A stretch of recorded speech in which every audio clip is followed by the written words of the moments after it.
Amarah rakyat akhirnya tak terbendung dilampiaskan di rumah para wakil rakyat. Amarah ini bukan tanpa sebab.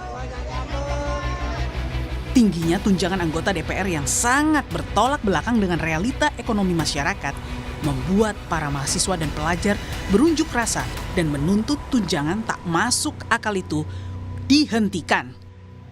Namun, polemik tunjangan fantastis DPR ini semakin memanas karena dipicu gaya komunikasi beberapa anggota dewan yang seakan menantang kritik masyarakat.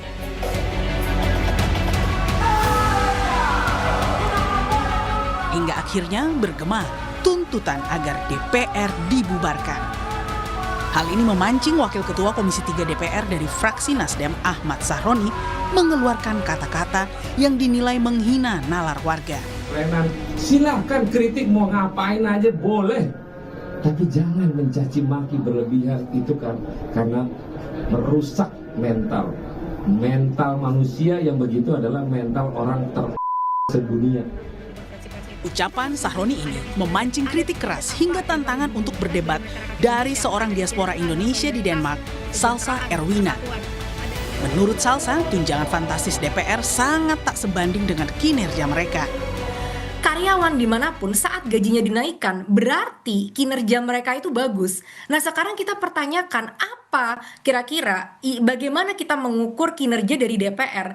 Karena nggak ada nih target yang dikomunikasikan kepada masyarakat, maka aku akan ambil target-target yang bisa aku cari dari informasi di luar gitu ya. Kalau memang dia merasa bodoh, maka itu bukan tempat yang baik ya untuk dia mengatakan orang-orang yang mau membubarkan DPR itu ya cenit gitu ya. Itu udah nggak masuk akal banget. Dan yang kedua, kalau memang bodoh, saat kita bodoh Kak, aku pun nggak tiba-tiba jadi mewakili Indonesia di lomba debat dunia kan. Itu kan ada proses untuk aku bisa menjadi semakin baik. Harusnya dia mau belajar gitu. Dan yang aku pertanyakan di sini adalah pertanggungjawabkan kata-katanya dan kesombongannya menantang masyarakat dengan begitu arogannya dia gitu. Itu yang aku... Hingga kini, belum ada penjelasan yang konkret dari pimpinan DPR soal tunjangan fantastis selain rumah. DPR pun dituntut terbuka dan akuntabel soal pendapatan dan tunjangan yang diterima, karena semua itu berasal dari pajak rakyat. Tim Liputan Kompas TV. Tunjangan DPR dengan nominal yang fantastis menuai hujan kritik masyarakat. Namun situasi semakin memanas karena jawaban DPR menghadapi kritik warga bukannya menenangkan, malah sebaliknya menimbulkan chaos di ruang publik. Lalu apa yang membuat DPR seakan bersikap anti kritik? Dua narasumber bergabung untuk kami diskusikan lagi soal ini. Ada anggota DPR periode 2014-2019 Zulfan Lindan dan analis politik dari Carta Politika Yunarto Wijaya. Selamat sore semuanya dengan Tifal di sini, apa kabar? Selamat sore, Tifal, Bang Baik, Zulfan. terima kasih sudah bergabung bersama kami kali ini. Saya mulai dari Pak Zulfan dulu deh kalau begitu. Pak Zulfan begini, karena kan ada realita sosial yang dihadapi makanya kemudian kritik ini mencuat. Tapi kemudian direspon oleh anggota DPR periode saat ini seolah-olah terkesan anti kritik. Seolah juga merasa sensitif dengan kritikan ini. Atas dinamika ini apa yang keliru, apa yang salah sebetulnya? Begini, kita kan tahu seharusnya saya ucapkan selamat dulu ke Mas Yunarto ini. Kenapa tuh? Dan kepada kawan-kawan Kompas TV ya. Oke. Kita mengharapkan kan parlemen ini punya kualitas kan gitu. Sehingga mereka tidak reaktif merespon apa-apa yang berkembang di tengah-tengah masyarakat. Baik tindakan ataupun pikiran-pikiran yang muncul di tengah-tengah masyarakat. Tetapi kan sekarang banyak anggota DPR ini yang terpilih ini kan karbitan. Dari mana tolak ukurnya bilang karbitan, Bang? Ya? Dari mana tolak ukurnya dibilang karbitan itu? Lah itu reaksi seperti Sahroni itu kan karbitan itu. Ya, masa bilang masyarakat tolol, bodoh. Ini karbitan, kalau dia bukan karbitan pasti dia lebih merenung dulu, berpikir dulu, gua ini kan wakil rakyat. Sebagai wakil rakyat saya harus bisa menangkap aspirasi mereka. Saya harus bisa menjawab persoalan-persoalan yang mereka hadapi. Ya kan, jangan reaktif seperti itu. Anggota DPR itu kan harus aktif, bukan reaktif. Kan gitu. Bagaimana kalau seorang anggota DPR ini menanggapi secara reaktif seluruh apa yang dikritik oleh masyarakat terhadap DPR?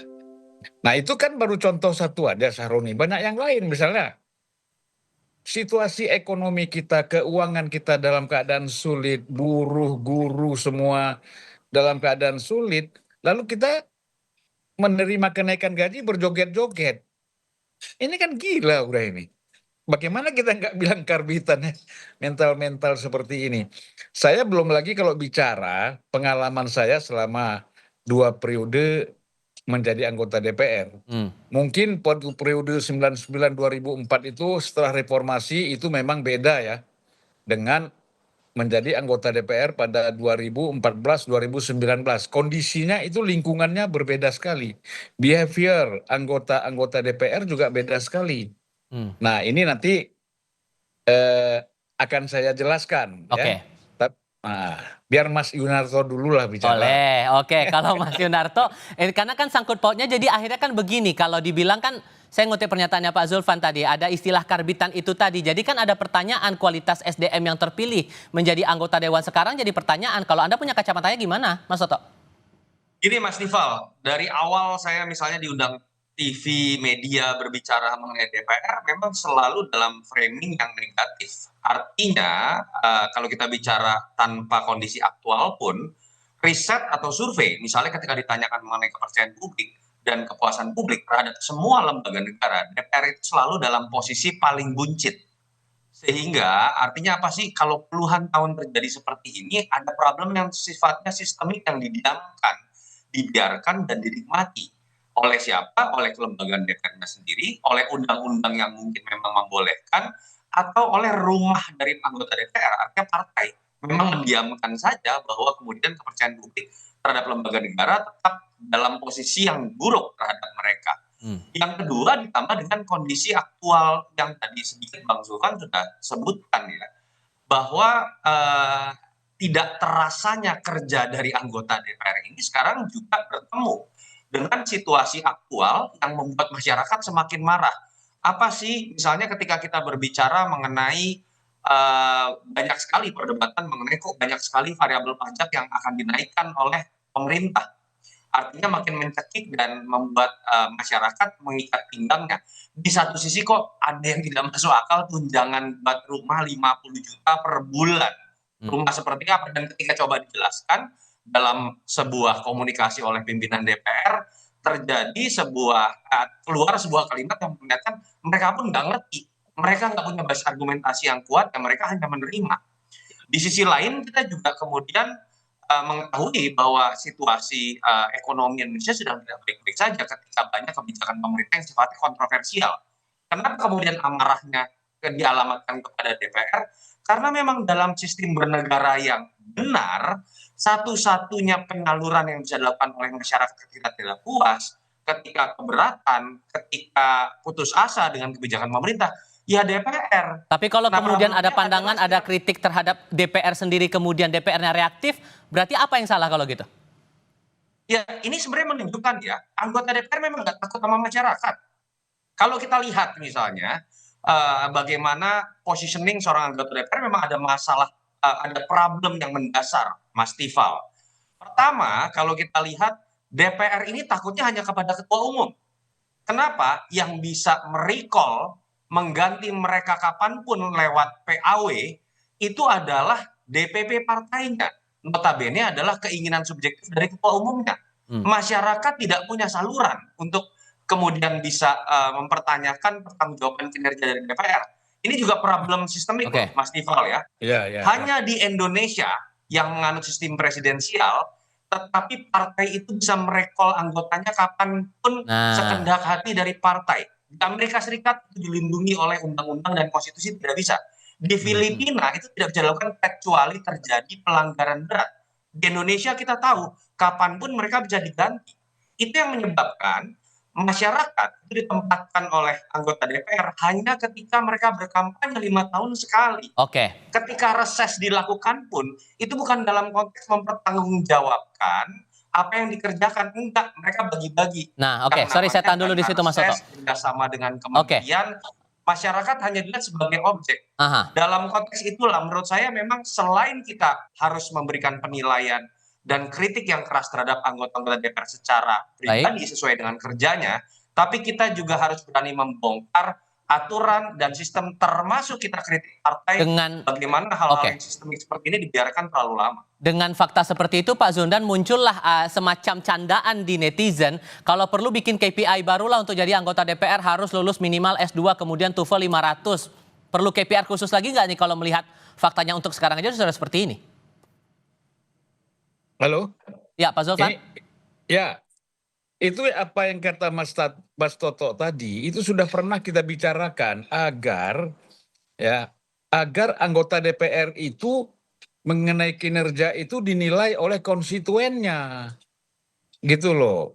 Supaya apa? Konstituen itu bisa mengusulkan kepada pimpinan DPR atau lembaga tertentu yang dibentuk untuk melakukan PAW anggota DPR yang tidak bekerja, bukan karena ketua umum. Ketua umum kadang-kadang nggak mau tahu dengan kondisi anggotanya, masuk nggak masuk, ya tidak, artinya nggak bisa memantau keseluruhan karena laporan-laporan itu kan harus rutin dari praksi, dari macam-macam gitu. Kadang-kadang laporan-laporan itu nggak sampai. Atau kalau ketua umum memang happy dengan anggota itu, walaupun nggak bekerja, ya tetap ada dipertahankan. Nah, kalau gitu Nah, konkretnya menilai itu dari DPP harusnya dalam unsur penilaian yang kayak gimana Bang? Biar juga terbuka juga ke publik Nah, begitu. udahlah, kita kan tahu anggota DPR yang terpilih tidak pernah datang waktu kampanye pun tidak pernah datang. Apalagi waktu dia sudah terpilih tidak pernah juga datang ke konstituennya. Mana pernah ditegur. Nah, Jadi proses awalnya ini memang ketua umum partai, pimpinan partai, elit partai ini memang sudah nggak benar gitu di dalam melakukan rekrutmen dan menentukan calon-calon anggota DPR, like and dislike. Itu persoalannya, tidak lagi dilihat ini orang berkualitas atau tidak, mampu bekerja atau tidak. Itu tidak pernah. Banyak sekali lah, saya pengalaman misalnya ya, waktu itu kita jalan ke Brazil, tugas, ya kan dari DPR. Itu anggota DPR yang ngomong-ngomong tolol itu ikut bersama saya. Oke. Acara kita kan 5 hari, dia 1 hari udah pulang. Akhirnya saya sendiri menghadapi parlemen, menghadapi menteri pertanian ini. Itu dubesnya tak heran. Ini kok begini sih? Iya kan? Ya, akhirnya saya sampai pas itu waktu Natal saya terpaksa ikut Natal juga di Sao Paulo kan. Nah itu, jadi satu lagi pengalaman saya, itu bisa tanya sama Aulia Rahman, dubes kita di Ceko. Yang datang 20 orang. Ya kan? Kemudian hari pertama sudah tinggal 15, hari kedua tinggal 10. Hari berikutnya tinggal saya sendiri menghadapi berbagai hal, menghadapi pemerintah kinerja partner kita di luar negeri. Ya. Itu Bang Aulia tanya itu. Dubes Brazil bisa ditanya dan dubes-dubes lain bisa ditanya. Rata-rata begitulah kualitas anggota DPR, kunjungan kerja itu hanya hadir 2-3 hari, padahal seminggu dananya sudah diambil seminggu, 3 hari udah pulang. Sehingga poinnya adalah kalau Anda memberikan 2 contoh itu, terutama untuk soal gaya komunikasi antara anggota ke rakyat itu, benang merahnya apa kalau gitu? Ya harusnya kan pertama, tadi Mas Toto bilang mereka dapat anggota uang, kita kan dapat uang. Saya rasakan itu ketika saya anggota DPR dapat misalnya waktu reses, kita ada kunjungan daerah, ya, mengunjungi konstituen, kita dapat 200 juta misalnya. Kita komunikasi dengan dia, apa kekurangnya bangun jembatan, bukan disimpan uang itu masuk rekening kita. Gitu loh. Nah ini kan banyak anggota DPR waktu dia berkomunikasi dengan masyarakat, dia harus menangkap aspirasi masyarakat. Mereka nggak datang ke konstituen. Kalaupun datang ke daerah itu, kongko-kongko aja di hotel-hotel. Nanti pasang spanduk. Nah, seolah-olah mereka sudah ketemu rakyat, ya kan? Dialog segala macam. Tapi nggak lakukan. Nah, ini kan bisa ditanya. Kalau saya misalnya, oh Julvan itu juga nggak kerja, tanya aja sama konstituen saya selama saya jadi anggota DPR. Datang nggak? Oke. Ke kampung-kampung kita datang semua. Sehingga kan PR sekarang berarti kan ada di tataran partainya sekarang Mas Toto. Pimpinan partainya bagaimana memastikan anggota-anggota dewan yang sudah dapat suara rakyat itu kemudian duduk di DPR bisa menjaga komunikasi publik dengan baik, menjadikan representasi publik itu benar-benar nyata. So kalau udah kayak gini kondisinya, sulit nggak untuk mengubah itu? Ini masalah pertama political will ya. Kita bicara perusahaan deh. Perusahaan ketika sudah jadi perusahaan terbuka saja, bukan perusahaan organisasi publik loh, perusahaan terbuka secara komersil. Dia harus melaporkan segala sesuatu dari operasional perusahaannya selama per 3 bulan atau per kuartal. Kenapa sih DPR nggak melakukan itu? Kenapa sih partai tidak melakukan itu misalnya? Mas Toto? Ya sinyal Mas Toto kayaknya Iya, kurang kita coba mantap ya. perbaiki dulu komunikasi dengan Mas Toto. Sambil kita akan lanjutkan lagi diskusi terutama soal transparansi dan akuntabilitas untuk sisa masa periode DPR berikutnya. Kita diskusikan nanti ya. Kita lanjutkan lagi diskusinya usai jeda berikut ini.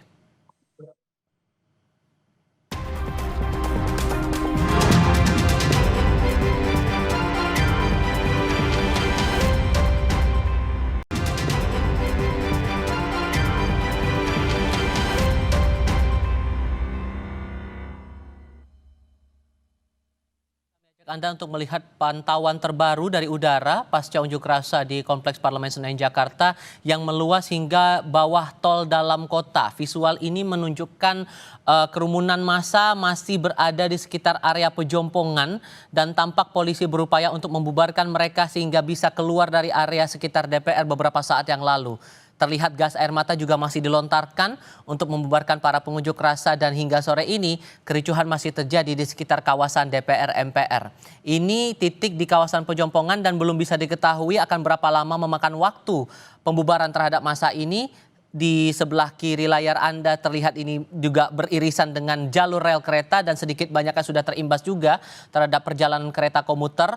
Ini sudah masuk jam pulang kerja, akan berdampak juga ke banyak pengguna komuter yang akan pulang setelah beraktivitas di kawasan Jakarta. Anda yang akan beraktivitas pulang kerja saat ini di kawasan Jakarta perlu berhati-hati untuk jalur-jalur yang terkonsentrasi bagi massa berkumpul di tengah upaya polisi atau petugas membubarkan massa pengunjuk rasa dan juga dampak lain terutama aktivitas transportasi umum baik itu untuk KRL, kereta komuter maupun juga bus Transjakarta yang sedikit banyaknya sudah diumumkan melalui kanal media sosial masing-masing dari penyedia jasa angkutan umum ini.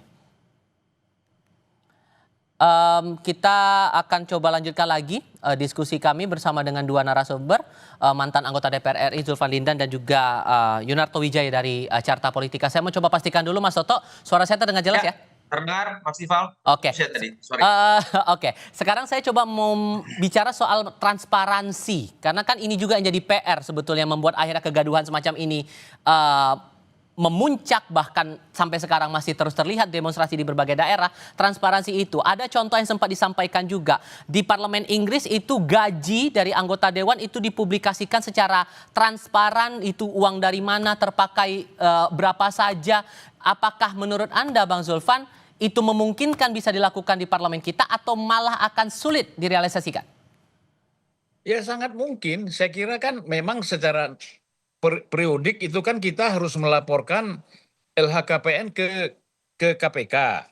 Tetapi kebanyakan anggota itu kan melaporkannya setahun sekali kan. Nah harusnya kan itu dipantau terus. Jadi kan paling tidak kalau 6 bulan sekali kan nggak ada orang naik anggarannya tunjangan 6 bulan sekali kan. Kalau setahun kan pasti ada. Tetapi kan harus tetap dilaporkan. Dan transparansi itu menurut saya sangat penting. Apa sih salahnya? Gaji pokok kita sekian, kita dapat ini, dapat itu, kan sampaikan aja. Gitu loh. Nah jadi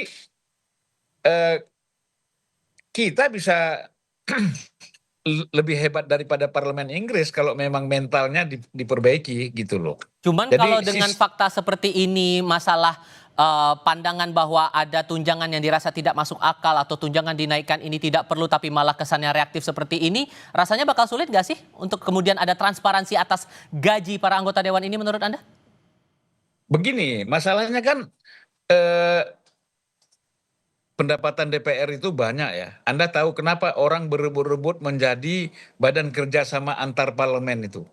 Karena itu keluar negeri itunya bisa berkali-kali setahun itu. Dan sekali keluar dia 15.000 US, 14.000 US, mungkin juga ada yang 20.000 US. Keluarnya berapa? Bawa pulangnya berapa?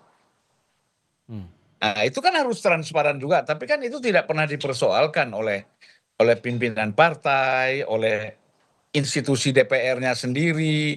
Masyarakat nggak tahu itu, gitu loh. Yang mereka kadang-kadang berangkat cuma sampai airport, kemudian bisa saja dikembalikan ya, Oke.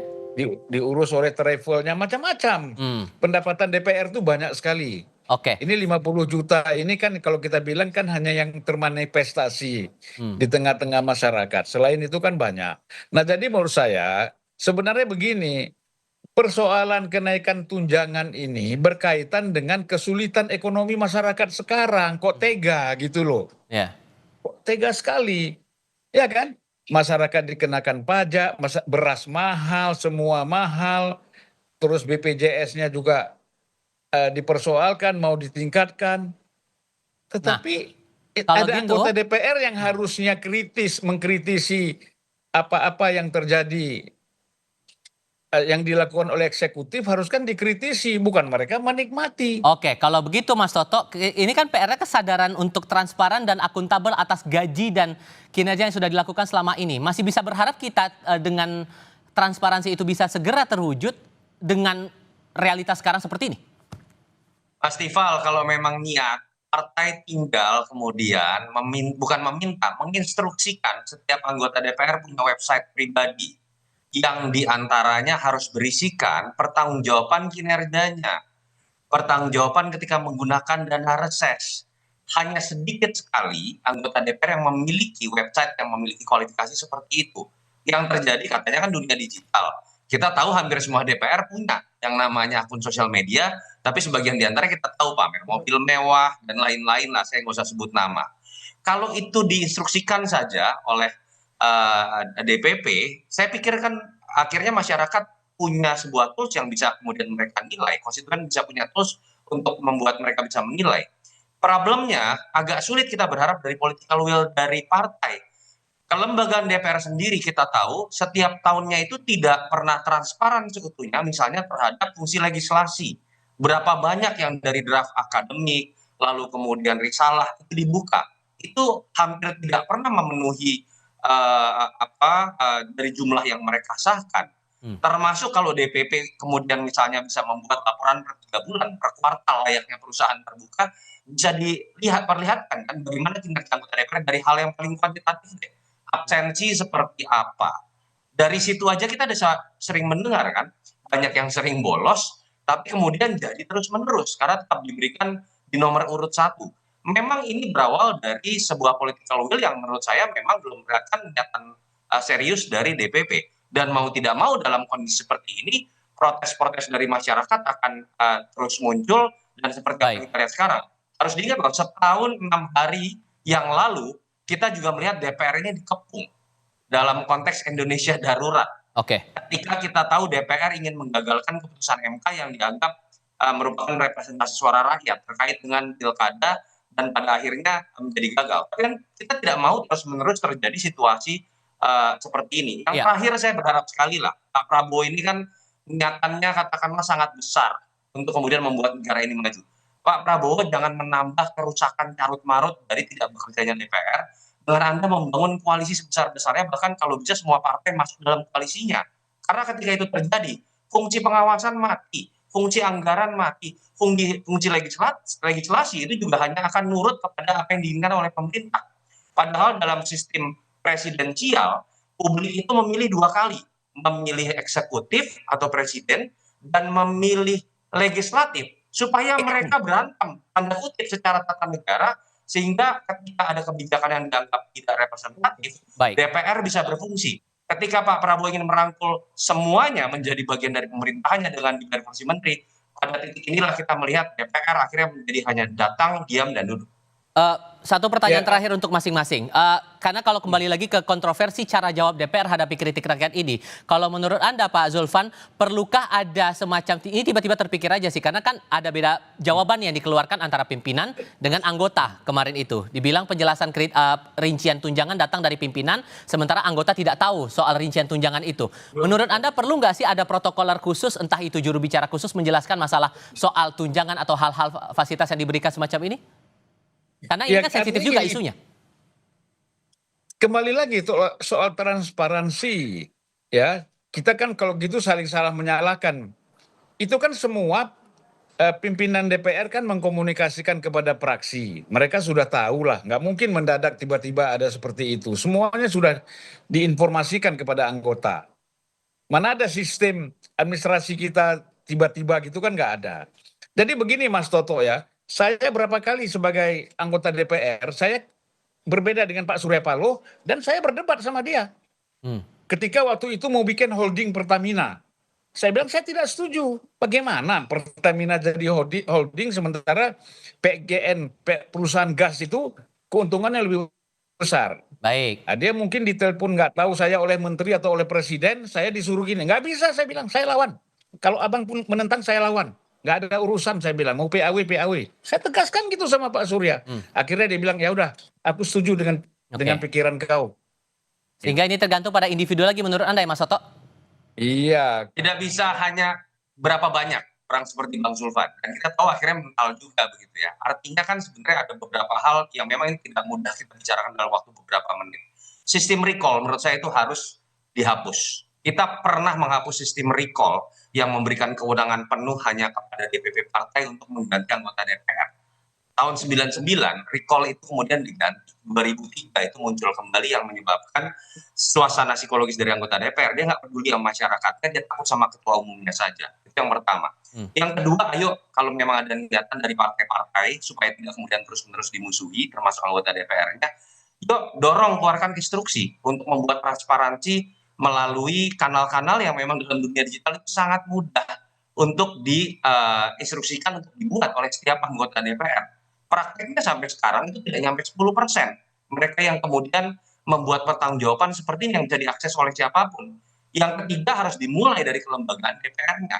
Ketika kelembagaan DPR sendiri tidak pernah mentransparansikan dengan baik kerja-kerja legislasi, pengawasan, dan anggaran dari anggota-anggotanya, bagaimana mungkin kita berharap bahwa ada niatan dari individu seperti Mas Tifal tadi katakan untuk melakukan hal serupa. Oke. Saya kalau bisa setengah menit ingin menginformasikan. Oke. Jadi 2015 itu pernah diinstruksikan agar seluruh anggota DPR membuat laporan, baik dalam bentuk tulisan ataupun foto, kunjungan dia ketika reses. Kemana dia pergi. Itu dibuat laporan dengan lengkap. Dipublikasikan Walaupun kemana ada harusnya beberapa, itu? Dipublikasikan kemana itu harusnya? Itu kan sebagai laporan kepada pimpinan partai, pimpinan praksi, ya kan? Itu kan dilaporkan bahwa betul-betul anggota ini. Tapi walaupun banyak anggota yang protes, nggak setuju. Tapi saya nggak tahu sekarang itu masih ada atau tidak. Gitu. Alasannya waktu itu diprotes karena apa, Bang? Ya nggak disebut, ngapain gitu-gitu. Udah cukup lah kita, yang penting kan kita sudah reses, kita udah datang ya. Nggak bisa dong, harus ada dibuktikan fotonya di mana. Jangan fotonya cuman duduk di kafe satu, cuman ganti spanduk, anggotanya itu juga, spanduknya aja diganti. Kami menerima masyarakat ini, ya kan? Tapi tempatnya masih sama, spanduknya diganti. Kan kalau dia ada fotonya langsung datang ke sana kan jelas dia nyebrang sungai, dia masuk hutan, dia macam-macam. Kalau misalnya di daerah gitu ya. Sudah kami tangkap. Oke, sudah kami tangkap poinnya di situ. Bang Zulfan, Mas Toto, terima kasih banyak sudah berdiskusi dan berbagi pandangan bersama kami kali ini. Terima kasih Mas Zulfan. Ya.